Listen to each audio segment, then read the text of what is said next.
Changing into a snake and going after all her neighbors was sweet, until she got caught by 7 security guards who thought they had caught a normal snake, but that snake was Janet, and they planned on using her to cook a pepper soup. Meanwhile, her husband was looking for her in the house at 3 a.m. This was the second time his wife had suddenly disappeared from the bed. "I can't take this anymore. That woman must leave my house when she returns from wherever she goes," Mr. Paul said. Well, Janet was inside the bag as a snake.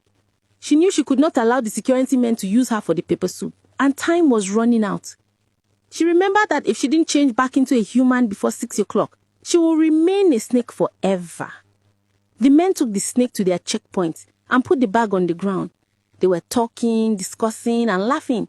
They didn't bother to check on the snake because they assumed it was not alive anymore. But Janet, the snake, silently used her teeth to tear the bag gently until she made a way for herself to crawl away from the men. The men never knew. They were focused on the road. The snake ran fast out of the spot. It headed straight towards Mr. Paul's home, passed through the window into the house, changed into a human, and went to meet her husband, who was angrily waiting for her. "Where were you coming from? It's 4 a.m. Can you tell me where you went this night?" he asked. "Honey, calm down. You know we've been struggling to have kids. I should have told you this earlier, but I've been having midnight prayers at the guest house alone. I am praying for us to have kids. I had to do this alone," Janet lied. "Be careful, oh. You can't just go out of bed at midnight without telling your husband. Do this one more time and you are packing out of my house," Mr. Paul said. The next morning, she was so angry with the security men who caught her and delayed her last night that by the next night, she changed into a snake and went out again.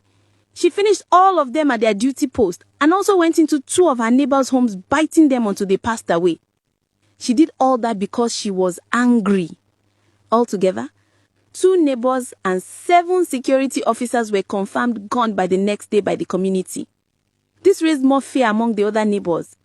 Janet was behind it all. No one still understood why she didn't like her neighbors. After some weeks, something happened. Just like that, Janet's mother-in-law came and brought another woman to her son to marry as a second wife because she was tired of waiting for a grandchild, and it seemed like Janet could not give her a grandchild. "From today onwards, Sarah is going to be your second wife," the old woman said. But my husband never asked for a second wife. We hope that prayer would resolve my barrenness, not a second wife," Janet interrupted. "Close your mouth. Don't talk while I'm talking to my son. If you can't give me a grandchild, then Sarah will," her mother-in-law said, and left Sarah with them. Now Sarah would be living with them, but Janet didn't like that. She couldn't share her husband with another. She thought about changing into a snake and finishing Sarah, but another plan came to her mind. The first night Sarah slept in that house, all she saw was plenty snakes chasing her in her dreams. The second night, it got worse. She was not just seeing plenty snakes in her dreams, but even during the daytime. As long as she closed her eyes, she would see the snakes. And whenever she fell down while running away from them in her dreams, she would see the effect in real life.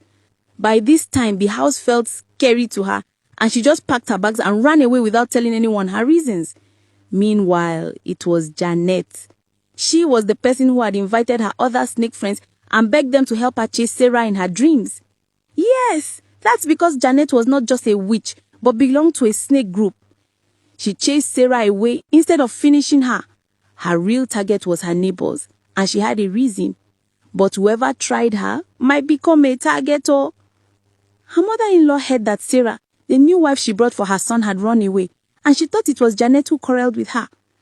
"I can come back to the city, and I will make sure that your wife regrets her actions, because I know she must have said something to Sarah that made her leave." The question is, does her mother-in-law even know who she is really going against? I think she should be careful. To be continued.